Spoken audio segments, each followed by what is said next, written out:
Hello बच्चों, कैसे हैं आप लोग। स्वागत है आपका आपके अपने YouTube channel Rameez NEET biology classes में। बच्चों, आज के वीडियो में हम लोग बात करने वाले हैं गायनोशियम के बारे में। इस वीडियो में हम लोग गायनोशियम को देखेंगे, उसके बाद हम लोग ओव्यूल के स्ट्रक्चर को भी इसी वीडियो में क्या करेंगे, कंसिडर करने की कोशिश करेंगे। तो चलिए अपने वीडियो को स्टार्ट करते हैं। The topic for the video is gynoecium. बच्चों, अगर हम लोग गायनोशियम की बात करते हैं तो गायनोशियम क्या होता है, जैसे हमारा मेल रिप्रोडक्टिव पार्ट जो था फ्लावर का, वो कौन सा था, एंड्रोशियम था, वैसे ही फ्लावर के फीमेल रिप्रोडक्टिव पार्ट को क्या कहते हैं हम लोग, गायनोशियम कहते हैं। तो ये गायनोशियम क्या होता है, it is basically the female reproductive part of a flower. किसी भी फ्लावर के फीमेल रिप्रोडक्टिव पार्ट को हम लोग क्या कहते हैं बच्चों, गायनोशियम कहते हैं। जैसे हमने आपको बताया था एंड्रोशियम की यूनिट क्या होती थी, स्टेमन होती थी, वैसे ही गायनोशियम की यूनिट की अगर बात करते हैं तो हमारा जो गायनोशियम है बच्चों, इसकी यूनिट क्या होती है, the unit of gynoecium is pistil. इसकी यूनिट को हम लोग पिस्टिल या कार्पेल भी कह सकते हैं। अच्छा, बहुत ध्यान से समझने वाली बात है यहाँ पर कि जो गायनोशियम है, जो गायनोशियम है, इस गायनोशियम को बच्चों हम लोग मेगा स्पोरोफिल भी कहते हैं। क्या बोलते हैं, मेगा स्पोरोफिल भी इसको कहा जाता है। It is also known as megasporophyll. इसको हम लोग क्या कहते हैं बच्चों, मेगा स्पोरोफिल भी कहते हैं। अगर पिस्टिल की बात करते हैं तो जरूरी नहीं है कि पिस्टिल की संख्या क्या हो, हमेशा एक हो, या ये भी जरूरी नहीं है कि पिस्टिल की संख्या किसी भी फ्लावर में एक से ज्यादा हो। दोनों ही कंडीशंस पाई जा सकती है। ठीक है, अगर पिस्टिल किसी भी फ्लावर में कैसा है बच्चों, एक है, तो इस कंडीशन को हम लोग कहते हैं मोनोकार्पेलरी। यानी कि जब एक कार्पेल है तो इसको हम लोग क्या कहेंगे बेटा, मोनोकार्पेलरी कहेंगे। वहीं पर यदि एक से ज्यादा पिस्टिल है, यानी if you can write as many, अगर हम लोग बोल दें कि एक से ज्यादा पिस्टिल है तो इस कंडीशन को हम लोग क्या कहेंगे, मल्टी कार्पेलरी कंडीशन कहेंगे। इस कंडीशन को हम लोग क्या कहेंगे, मल्टी कार्पेलरी कंडीशन कहेंगे। अब यहां पर बात को समझना होगा कि अगर मल्टी कार्पेलरी है, यानी कि एक से ज्यादा है, तो एक से ज्यादा है तो हो सकता है कि वो सब के सब फ्री हो, या फिर हो सकता है कि वो सब के सब यूनाइटेड यानी कि फ्यूज्ड हो। तो यदि वो कैसे हैं बच्चों, अगर वो फ्यूज्ड हैं, यानी कि जिसको हम लोग बोल सकते हैं, अगर ये मल्टी कार्पेलरी कंडीशन में यूनाइटेड मिल रहा है तो इस कंडीशन को हम लोग कहते हैं सिंकार्पस। क्या बोलते हैं, सिंकार्पस कंडीशन कहते हैं इसको।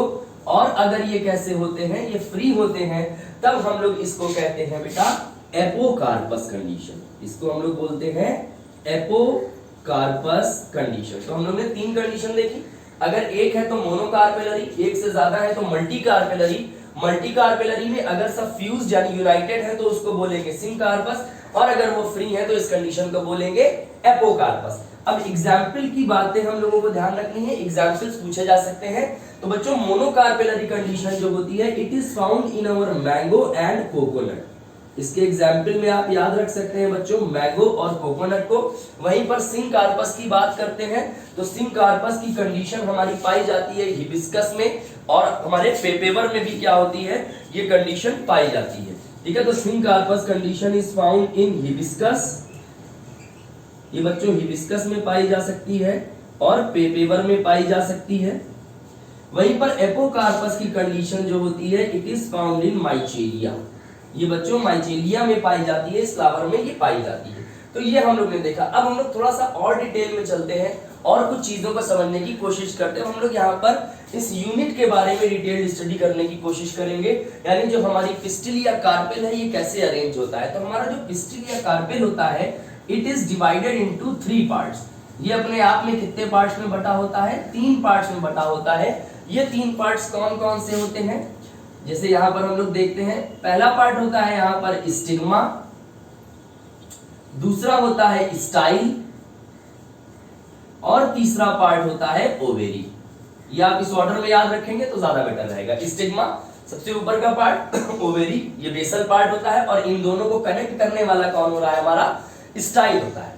अच्छा, तो इसको एक बार हम लोग एक जनरल डायग्राम यहाँ पर ड्रॉ करने की कोशिश करते हैं। तो देखिए ये मैंने क्या बनाया है यहाँ पर, दिस इज द स्टिग्मा, ये क्या हो गया यहाँ पर, स्टिग्मा हुआ। तो इसको मैं लेबल कर देता हूं, this is our stigma. Stigma क्या करता है, स्टिग्मा जो होता है ये पॉलन ग्रेन को रिसीव करने के लिए एक प्लेटफॉर्म का काम करता है, ठीक है। तो ये स्टिग्मा क्या है, it act as a platform for receiving the pollen grain, it act as a platform for receiving pollen grains. ये बच्चों पॉलन ग्रेन्स को रिसीव करने के लिए एक प्लेटफॉर्म का काम करता है। पॉलिनेशन के दौरान जब एंथर का डेहिसेंस होता है, एंथर डेहिस होता है स्टोमियम से, तो क्या होता है वहां से जो पॉलन ग्रेन निकलते हैं वो कहां पर आते हैं, वो इसी स्टिग्मा के ऊपर आते हैं पहले, ठीक है। स्टिग्मा के बाद बच्चों अगला पार्ट जो आता है हमारा वो कौन सा होता है, दैट इज अवर स्टाइल। तो ये सेकंड पार्ट आ गया हमारा, ये हमारा पहला पार्ट था स्टिग्मा, ये सेकंड पार्ट है हमारा दैट इज स्टाइल। स्टाइल की अगर बात करें तो ये जो स्टाइल है ये दो काम कर रहा है। ये एक तो पॉलन ग्रेन जो आता है इसकी सरफेस पर, इसके जाने के इससे क्या ग्रो होता है, पॉलन ट्यूब निकलता है। कौन से सेल से, याद करिए हमने बताया आपको, वेजिटेटिव सेल से। उसका वेजिटेटिव सेल जब पॉलन ट्यूब बनाता है तो ये पॉलन ट्यूब इसी स्टिग्मा और स्टाइल को भेदता हुआ, इसको चीरता हुआ अंदर की ओर बढ़ता है, ठीक है, ओवेरी के अंदर पड़े हुए ओव्यूल में जाने के लिए। तो उसको रास्ता कौन देता है, ये स्टाइल देता है। तो स्टाइल क्या कर रहा है, बहुत इंपॉर्टेंट चीज है, it provides pathway for the passage of pollen tube। एक तो बच्चों ये pollen tube को जाने के लिए रास्ता दे रहा है, और दूसरा जैसे हम सब देख रहे हैं इसका तीसरा पार्ट कौन सा होता है, द थर्ड पार्ट इज ये बल्ब लाइक, या इसको बल्बुअस भी बोल सकते हैं। ये बल्ब लाइक क्या होता है, ओवेरी होता है, ठीक है। और यहाँ पर मैं देखिए यहाँ पे ड्रॉ कर देता हूं, जैसे मान लेते हैं ये मैंने थैलेमस बना दिया, ये देखिए, तो ये थैलेमस से जुड़ा हुआ, क्योंकि सभी फ्लोरल पार्ट्स अल्टीमेटली किससे जुड़े होते हैं, these all are attached to the thalamus. ये सभी फ्लोरल पार्ट्स किससे जुड़े होते हैं, थैलेमस से जुड़े होते हैं। तो मैं इसको यहाँ पर ये देखिए थैलेमस से अटैच करके आपको दिखाने की कोशिश कर रहा हूँ। अच्छा, तो ये क्या है, हमारा तीसरा पार्ट है जिसको हम लोग क्या कहते हैं, ओवेरी कहते हैं। तो ये ओवेरी है। तो स्टाइल ने क्या किया, देखिए ये एक तो इसने पॉलन ट्यूब को जाने के लिए रास्ता दिया, और दूसरी चीज इसने क्या किया, इसने स्टिग्मा और ओवेरी को कनेक्ट भी किया। तो ये क्या करता है, it connects stigma to the ovary. ये बच्चों स्टिग्मा को ओवेरी से जोड़ भी रहा है, ठीक है।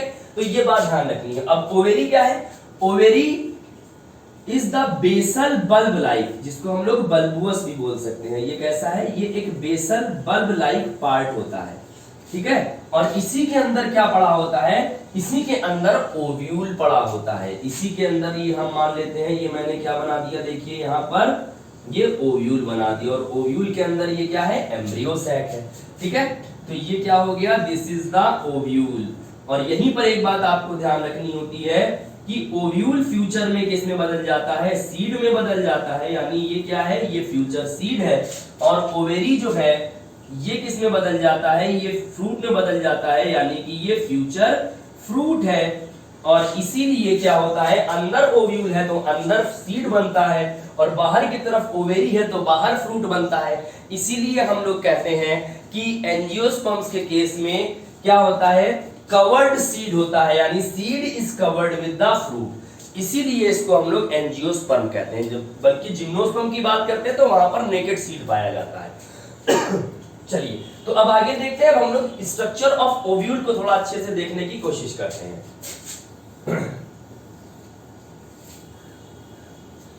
चलिए, now we are going to study about the structure of ovule.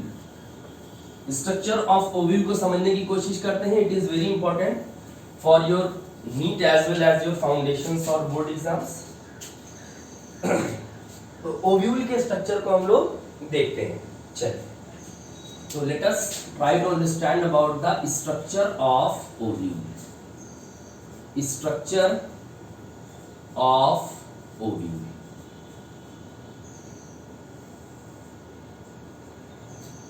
Structure of ovule अगर देखते हैं तो ओव्यूल को हमने आपको बताया, ओव्यूल क्या है बेसिकली, ये फ्यूचर सीड है। ये क्या है बच्चों, ओव्यूल जो है हमारा ये क्या होता है, it is the future seed, यानी यही क्या होता है बच्चों, यही फ्यूचर में किस में बदल जाता है, सीड में बदल जाता है।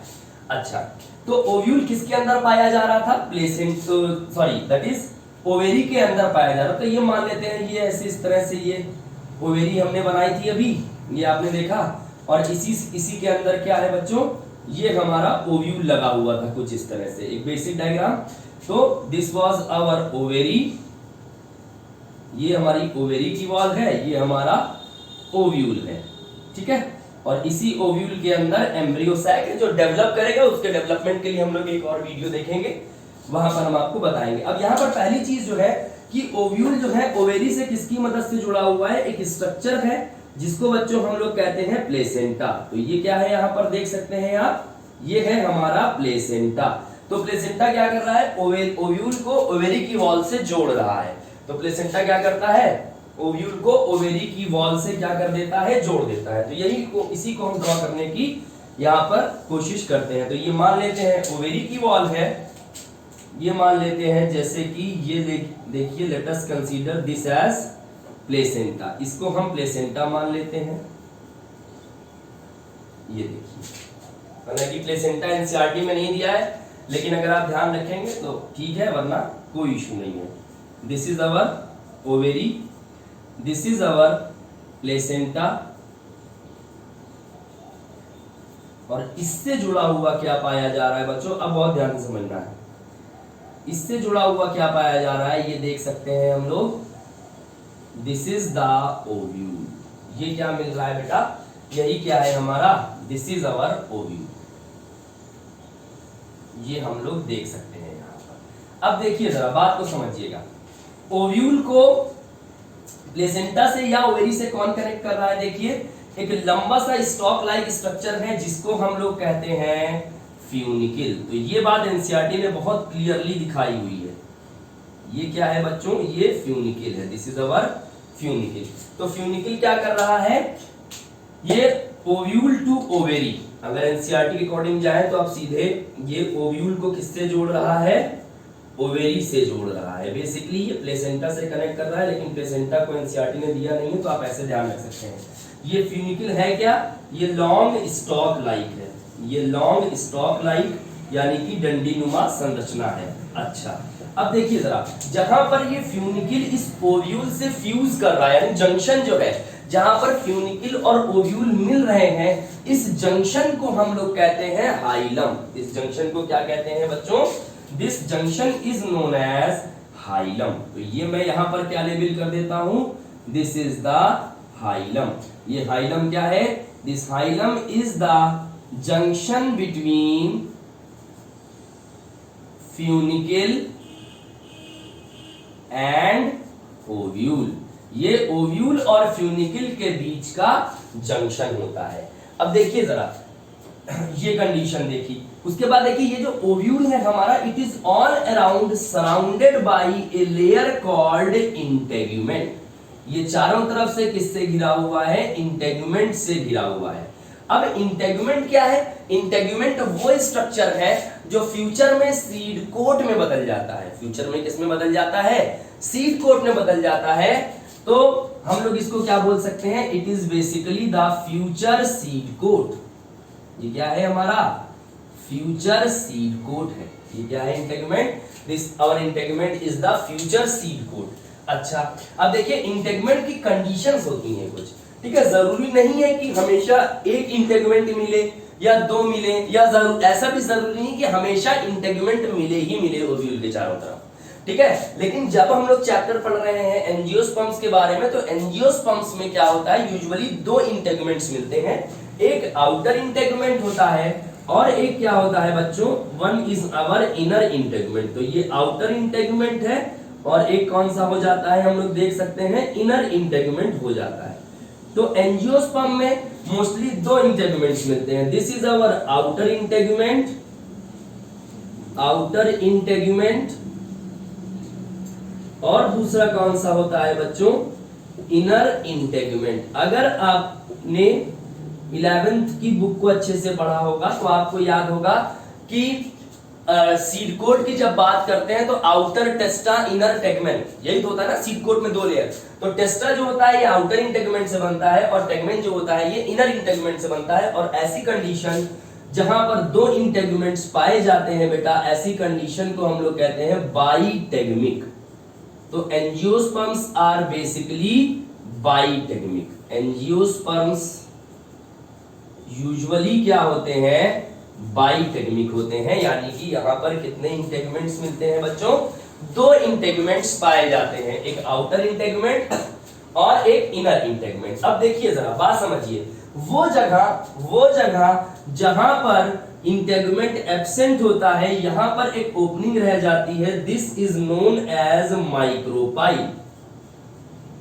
ये क्या होता है, माइक्रोपाइल कंडीशन। ये कंडीशन माइक्रोपाइल यानी कि ये जो स्पेस है इस जगह को हम लोग माइक्रोपाइल कहते हैं। और माइक्रोपाइल के जस्ट अपोजिट जो एंड है बेटा, इसको हम लोग कहते हैं चेलाजा, या फिर इसको हम लोग चेलाजल एंड कहते हैं। तो माइक्रोपाइल के जस्ट अपोजिट चेलाजा। माइक्रोपाइल वो जगह है जहां पर इंटेगुमेंट एब्सेंट है। यहां पर क्या है, इंटेगुमेंट जो है इट इज एब्सेंट। यहां पर इंटेगुमेंट जो है ये एब्सेंट होता है। और माइक्रोपाइल क्या होता है, यहीं से पॉलन ट्यूब क्या करता है, यूजुअली इंटर करता है। पॉलन ट्यूब एंट्री यूजुअली यहीं से होती है, ऐसा नहीं कि हमेशा यहीं से हो, लेकिन एंजियोस्पर्म्स में ज्यादातर पॉलन ट्यूब की एंट्री माइक्रोपाइल से ही होती है।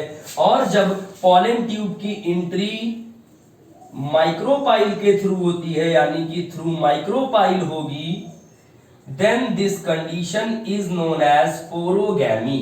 तब हम लोग बच्चों इसको पोरोगैमी कहेंगे। तो entry of pollen tube inside the ovule through micropyle is called as porogamy. ठीक है, और एंजियोस्पर्म में यूजुअली यही मिलती है कंडीशन। अच्छा, अब ये जो ओव्यूल हम लोग देख रहे हैं ये चारों तरफ से इंटेगुमेंट से घिरा हुआ है। इंटेगुमेंट यूजुअली एंजियोस्पर्म्स में 2 होते हैं, तो इसको बाईटेगमिक कहते हैं। अगर एक इंटेगुमेंट होता है तब हम लोग इसको यूनिटेगमिक कंडीशन कहते हैं। ये आपको मिल जाता है हेलियंथस और टेगेटस जैसे पौधों में। ठीक है, तो यूनिटेगमिक कंडीशन आपको, आप चाहे तो लिख लें, आप चाहे तो नोट करके लिख लें, वैसे इतना इंपॉर्टेंट मेरे हिसाब से है नहीं। यूनिटेगमिक कंडीशन किसमें मिलती है, हेलियंथस और टेगेटस में। ठीक है, और अगर बात करते हैं हम लोग एटेगमिक, यानी कि जब कोई भी इंटेगमेंट नहीं मिलता है, ये कंडीशन किसमें मिलती है बच्चों, this condition is found in case of, अगर बात करें हम लोग तो ये लोरेंथस और सैंटेलम में। ये किसमें मिलती है, ये एग्जांपल्स हैं, लोरेंथस एंड सैंटेलम, लोरेंथस और सैंटेलम में। और एंजियोस्पर्म में यूजुअली बाईटेगमिक कंडीशन मिलती है। तो 3 तरह का हो सकता है, अगर दोनों इंटेगुमेंट है तो बाईटेगमिक, एक है तो यूनिटेगमिक, अगर कोई इंटेगुमेंट नहीं दैट इज एटेगमिक। ठीक है, लेकिन आपको बाईटेगमिक कंडीशन जरूर याद रखनी। अब देखिए ये इंटेगुमेंट घेरे रहता है कुछ टिश्यूज को, इन टिश्यूज को हम लोग यहाँ पर, ये जो कलेक्शन दिख रहा है यहाँ पर बच्चों, ये यहाँ पर फूड रिजर्व खूब होता है इनमें। इन टिश्यूज को हम लोग, ग्रुप ऑफ सेल्स को या टिश्यूज जो है इनको हम लोग यहाँ पर बच्चों क्या कहते हैं, न्यूसेलस कहते हैं। तो ये क्या है बच्चों, दिस इज द न्यूसेलस, बड़ा इंपॉर्टेंट है ये क्या है, न्यूसेलस। और न्यूसेलस की प्लॉइडी याद रखिएगा, इसे कैसे होते हैं, 2n होते हैं, यानी ये इसके सेल्स डिप्लॉइड होते हैं। और यहाँ पर अबंडेंट मात्रा में, यानी प्रचुर मात्रा में फूड पाया जाता है, अबंडेंट फूड रिजर्व। यहाँ पर अच्छी खासी मात्रा में भोजन क्या होता है बच्चों, पाया जाता है। ठीक है, अब यहाँ पर एक कंडीशन, ये ओव्यूल एनसीईआरटी में जब आप डायग्राम देखते हैं तो उसके नीचे लिखा हुआ है एनाट्रोपस ओव्यूल। क्या लिखा हुआ है, एनाट्रोपस ओव्यूल। तो इस एनाट्रोपस का मतलब क्या है, देखिए ओव्यूल जो है अपने आप में 6 तरह के होते हैं यूजुअली। ठीक है, ऑर्थोट्रोपस, सर्सिनोट्रोपस, हेमीट्रोपस, ठीक है, एनाट्रोपस, कैम्पाइलोट्रोपस, कई तरह के ओव्यूल्स होते हैं जिसके लिए हम एक अलग से वीडियो बनाएंगे टाइप्स ऑफ ओव्यूल में। उसमें आप खाली एग्जाम्पल्स याद रखने की कोशिश कीजिएगा, बहुत ज्यादा कुछ उसमें डिटेल में नहीं है क्योंकि एंजियोस्पर्म पर चैप्टर बेस्ड है। यहां पर जो एंजियोस्पर्म में ओव्यूल मिलता है उसको एनाट्रोपस कहते हैं, जिसका एक और नाम होता है inverted ovule. It is also known as inverted ovule. इसको बच्चों हम लोग क्या कहते हैं, इनवर्टेड ओव्यूल कहते हैं। क्यों इसको इनवर्टेड ओव्यूल बेटा इसलिए कहा जाता है क्योंकि यहां पर ओव्यूल इतना ज्यादा घूमा है, इतना ज्यादा इन्वर्टेड होता है, जिसकी वजह से माइक्रोपाइल और हाइलम बहुत पास आ जाते हैं। तो ये हाइलम है, ये माइक्रोपाइल, और ये देखिए ये इस तरह से लगा है और ये घूम गया है, ठीक है, तभी इसको हम लोग इन्वर्टेड ओव्यूल बोल रहे हैं, यानी कि एनाट्रोपस बोल रहे हैं। यहां पर ओव्यूल इज सो इन्वर्टेड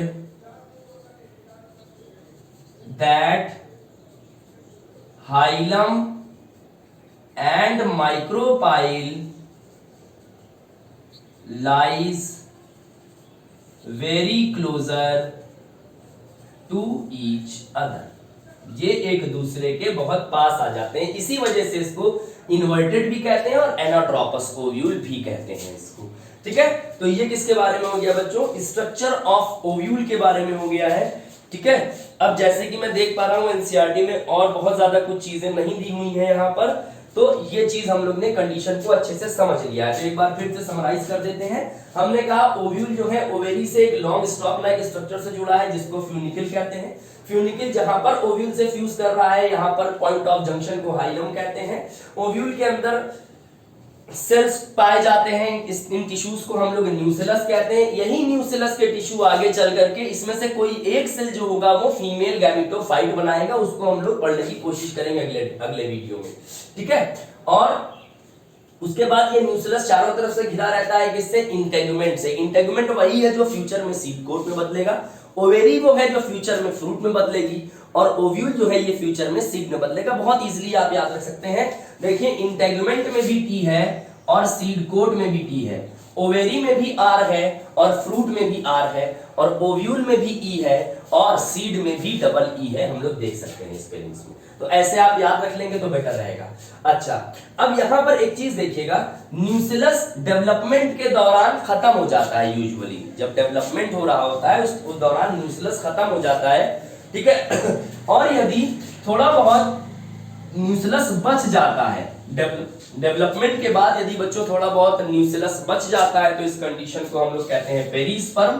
तो इसको आप यहीं पे याद रख लें, ठीक है। इसके एग्जाम्पल्स आपको हम बाद में बताएंगे जब हम टॉपिक आपको पढ़ाएंगे, आखिरी में आएगा सीड में। बस यहाँ पर एक टर्म आपको ध्यान रखना है, रेमनेंट्स ऑफ न्यूसेलस। न्यूसेलस के रेमनेंट्स इसी नाम से पूछता है। रेमनेंट्स का मतलब बचा हुआ अंश, बचा हुआ अंश यानी बचा हुआ पार्ट। डेवलपमेंट के बाद जो थोड़ा बहुत न्यूसेलस बच जाता है इसको बच्चों हम लोग कहते हैं पेरिस्पर्म। ये बहुत बार नीट में पूछा हुआ सवाल है। और ऐसे सीड को हम लोग क्या कहते हैं, such seeds are known as perispermic seed. Perispermic seed कहते हैं। एग्जाम्पल में ब्लैक पेपर वगैरह इसके आ जाता है। खैर, तो इस तरह से बच्चों हम लोग ने गायनीशियम के स्ट्रक्चर को देखा। अब नेक्स्ट वीडियो में हम लोग कवर करेंगे क्या चीज, डेवलपमेंट ऑफ फीमेल गैमेटोफाइट, ठीक है। फीमेल गैमेटोफाइट के डेवलपमेंट को हम लोग देखेंगे कि यहाँ न्यूसेलस से कैसे एम्ब्रियो सैक बन रहा है, ठीक है। तो इसको हम लोग नेक्स्ट वीडियो में करेंगे। आई होप आपको वीडियो अच्छा लगा होगा। अगर आपको वीडियो अच्छा लगा तो प्लीज चैनल को जरूर सब्सक्राइब करें और वीडियो को शेयर करना बिल्कुल भी मत भूलें। Thank you.